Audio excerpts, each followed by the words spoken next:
ফজল হক ফারুকীর এক ওভারে 4টি 4 হাঁকিয়ে তানজিদ হাসান তামিম দিলেন দিনের আভাস। বেশ গুরুত্বপূর্ণ ম্যাচ। তামিমের ব্যাটে রান ছিল ভীষণ প্রয়োজন, সেই রান তিনি পেলেন বটে, আগ্রাসনও ছিল উপস্থিত। তানজিদ তামিমের পরিচিত রূপের প্রতিবিম্ব দেখা গেল আফগানিস্তানের বিপক্ষে। এবারের এশিয়া কাপের গত 2 ম্যাচে তানজিদ তামিমের ব্যাটে ছিল না রান। যে প্রত্যাশার উত্তরীয় গায়ে জড়িয়ে তিনি পা রেখেছিলেন আরব আমিরাতে, সে প্রত্যাশার প্রতিফলন ঘটাতে তিনি হয়েছিলেন ব্যর্থ।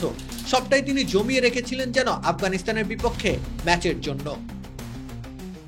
বিশ্বকাপের মঞ্চে অভিষেক হয়েছিল তার, চাপের সাথে বহু আগেই হয়েছে মোলাকাত। এরপর সময় লেগেছে আন্তর্জাতিক ক্রিকেটে থিতু হতে।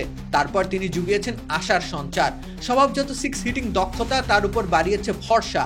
তিনি প্রতিদান দিয়েছেন প্রায়শই। তার কল্যাণেই তো ছক্কার সংখ্যা বেড়েছিল গোটা বাংলাদেশ দলের। চকোলেট, কমলা আর লেবুর ক্রিমি স্বাদের এক অনন্য অভিজ্ঞতা। Ispahani puffy bite. সেই তিনি আফগানদের বিপক্ষে হাঁকালেন 3খানা ছক্কা।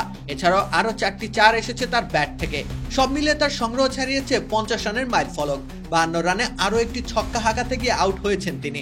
ততক্ষণে অবশ্য সংশয়ের মেঘ থেকে বর্ষণ ঘটিয়েছেন তানজিদ তামিম। প্রায় 168 স্ট্রাইক রেটের ইনিংসটিতে তিনি দারুণ শুরু ছাড়াও শক্ত একটা ভিত গড়ে দিয়েছেন। 31 বলে ইনিংসটিতে স্পষ্ট ছিল গোটা বাংলাদেশ দলের ভাবনা, বাঁচা মরার লড়াই। জিতলে সুপার 4-এর আশা বেঁচে থাকবে। সেই আশার মশালে জ্বালানির যোগান দিলেন তানজিদ তামিম। বড় মঞ্চে ব্যর্থতার সেই অধ্যায়গুলো বদলে ফেলার ব্রত এবং প্রবল ইচ্ছে মঞ্চস্থ করে গেলেন তানজিদ তামিম।